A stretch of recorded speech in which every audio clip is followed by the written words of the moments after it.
Assalamualaikum warahmatullahi wabarakatuh.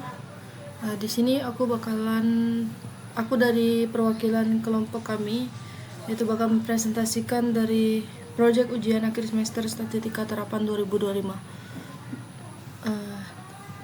Tugas ini dibuat untuk memenuhi ujian akhir semester ganjil pada mata kuliah Statistika Terapan. Dengan tugas ini, kami sebagai mahasiswa Sistem Informasi 2483G Angkatan 2024 yang beranggota Eci Maisari, Misha Aulia Mata Tiwi, Tira Saskia Dewi, dan saya Leni Marcelina. Terima kasih juga kepada dosen pengampu kami, itu Ibu Fatia Noprianti STMkom. Izin Ibu. Di sini kami mengambil judul penelitiannya yaitu hubungan antara kemudahan penggunaan aplikasi dan minat beli konsumen platform e-commerce Shopee. Rumusan hipotesisnya itu ada H1, H2, H3, dan H4. H1, H2, H3, dan H4 ini pengaruh responden Y1, X2, X1, X3, dan X4 terhadap kepuasan Y.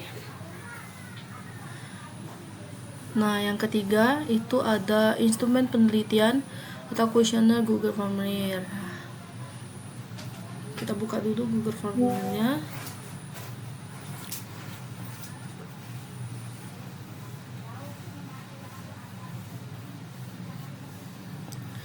Di sini ini adalah isi dari Google Formulir yang telah kami buat, yaitu dengan judul hubungan antara kemudahan penggunaan aplikasi dan minat beli konsumen platform e-commerce Shopee. Ini adalah kata pembuka dari ini kami. Di sini ada email, nama, usia, status, dan jenis kelamin. Oke, coba kita isi dulu.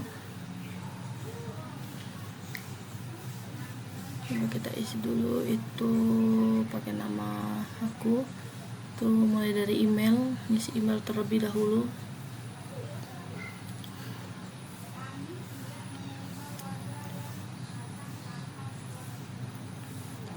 Selanjutnya itu ke nama. Selanjutnya isi usia, status, dan yang terakhir itu jenis kelamin. Ini pada lembar pertama. Selanjutnya kita ke lembar kedua, itu ada skala penilaian.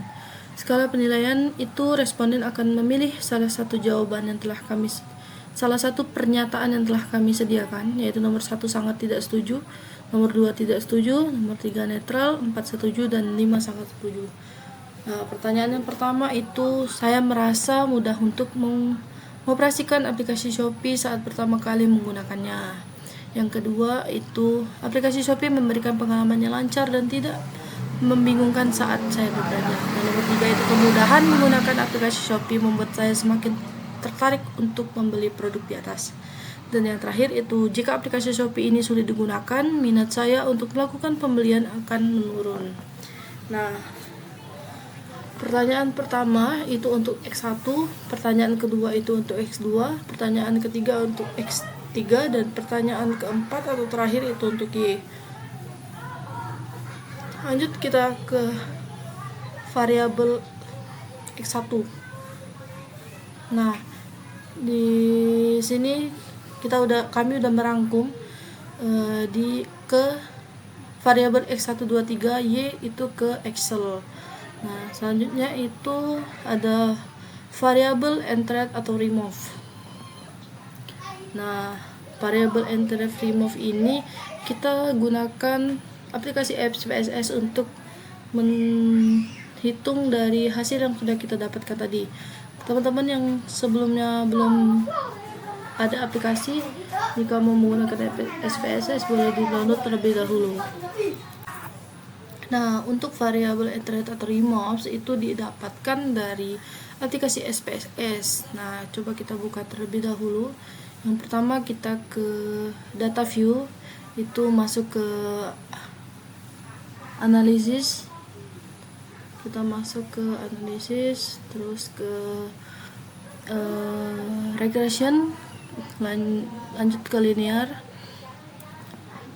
Setelah pencet linear, kita masukkan X1, X2, X3 nya kepada independence. Nah, lanjut ke Y1 nya itu dependent. Setelah itu kita pencet OK. Nah, bakal muncul kayak seperti ini. Ini adalah tampilan regression yang dihitung sama SPSS berdasarkan data yang kita kasih tadi. Nah, dari sini variable internet remove ini kita copy dari SPSS ke Word.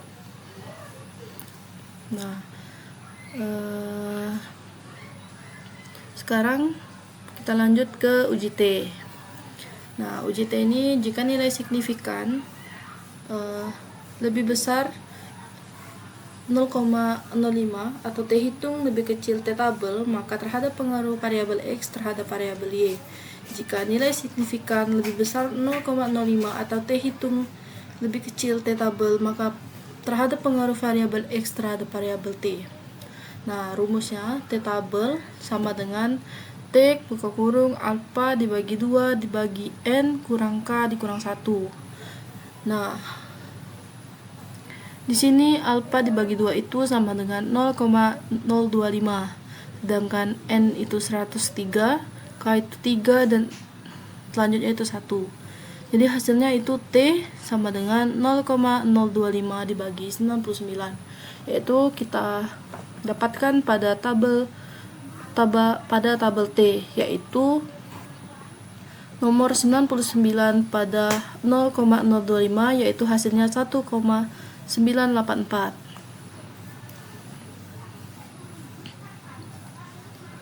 Nah, selanjutnya itu ada uji F. Jika nilai signifikan lebih besar 0,05 atau F hitung lebih kecil F tabel, maka terhadap pengaruh variabel X secara simultan terhadap variabel Y. Jika nilai signifikan lebih kecil daripada F hitung lebih besar F tabel, maka terhadap pengaruh variabel X secara simultan terhadap variabel Y. Nah, rumusnya itu ada F tabel sama dengan F buka kurung K dibagi N dikurang K tutup kurung, itu hasilnya sama dengan 3:100. Jadi itu pada nomor 100 di tabel 3. Itu kita dapatkan pada tabel F yang hasilnya 2,70. Selanjutnya itu pengujian hipotesis H1 dan H2 dengan uji koefisien. Nah, penguji hipotesis H1 dan H2 ini juga kita dapatkan dari aplikasi SPSS yang telah kita gunakan tadi, yaitu di sini. Nah, dari sini kita copy dari SPSS ke Word. Nah, selanjutnya itu independent variable Y. Penguji hipotesis pertama atau H1 diketahui signifikan untuk pengaruh X1 terhadap Y adalah sebesar 0,017 lebih besar 0,05 dan nilai T hitung 1,464 lebih kecil daripada 1,984, sehingga dapat disimpulkan bahwa H ditolak dan H1 diterima. Artinya, variabel X1 berpengaruh signifikan terhadap Y. Penguji hipotesis kedua yaitu diketahui signifikan untuk pengaruh X2 terhadap Y adalah sebesar 0,146 lebih besar daripada 0,05 dan nilai T hitung adalah 1,306 lebih kecil daripada 1,984, sehingga dapat disimpulkan bahwa H ditolak dan H1 diterima. Artinya variabel X berpengaruh signifikan terhadap Y. Nah, selanjutnya di sini kita ada kurva, yaitu tentang kurva hubungan aktual versus prediksi minat beli. Yang di sebelah sini ada prediksi model regresi, yang sebelah sini ada Y minat beli yang aktual. Nah, selanjutnya kita juga menampilkan kurva frekuensi. Yang pertama itu ada kurva frekuensi kemudahan atau X1. Yang kedua itu kurva frekuensi pengalaman atau X2. Yang ketiga itu kurva frekuensi ketertarikan atau X3, dan yang terakhir kurva frekuensi minat beli atau Y. Nah, selanjutnya itu ada ANOVA. ANOVA ini juga kita dapatkan dari aplikasi SPSS yang kita ambil di sini, dan kita lanjut copy ke Word. Nah, independent variables minat beli. Nah, prediktornya itu konstan, ketertarikan, kemudahan, dan pengalaman.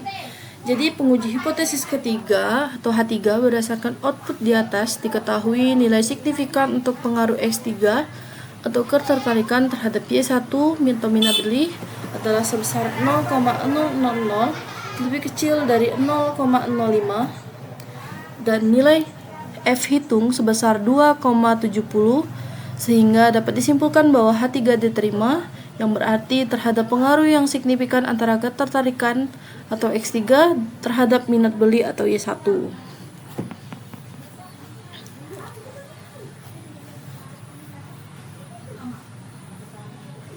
Nah, di sini selanjutnya itu ada koefisien determinasi. Nah, itu ada model summary-nya. Koefisien determinasi ini juga kita dapatkan dari aplikasi SPSS.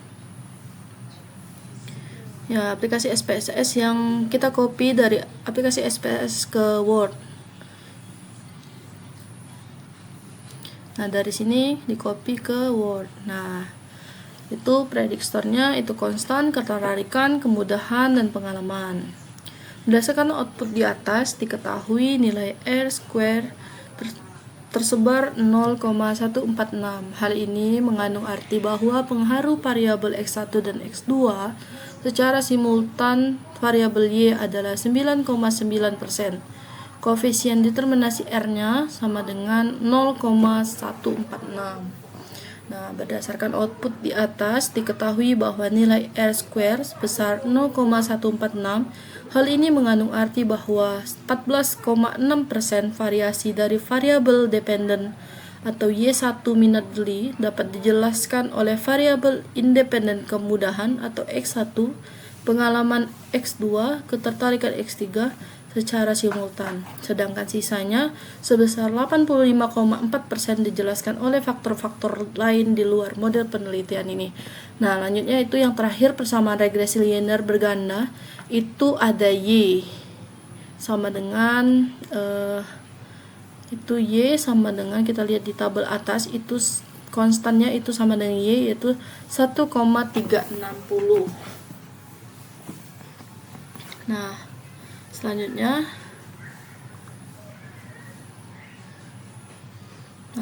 kita lihat lagi ke bawah.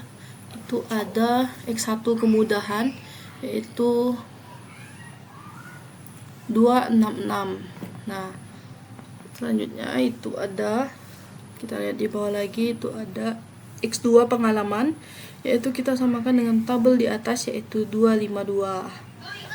Nah, yang terakhir itu ada ketertarikan, yaitu kita lihat pada tabel yang di atas pada X3 yaitu 0,23. Nah, itulah mungkin presentasi yang dapat saya sampaikan di video ini. Mohon maaf ketika ada kesalahan kata atau penyebutan nama dan gelar. Pada Allah saya mohon ampun. Saya Dani Marcelina sebagai perwakilan kelompok Project UAS Statistika Terapan berterima kasih yang sebesar-besarnya kepada dosen pengampu mata kuliah Statistika Terapan, yaitu Ibu Fatia Nopriani STNKOM, atas bimbingan dan arahannya selama ini. Saya akhiri. Assalamualaikum warahmatullahi wabarakatuh.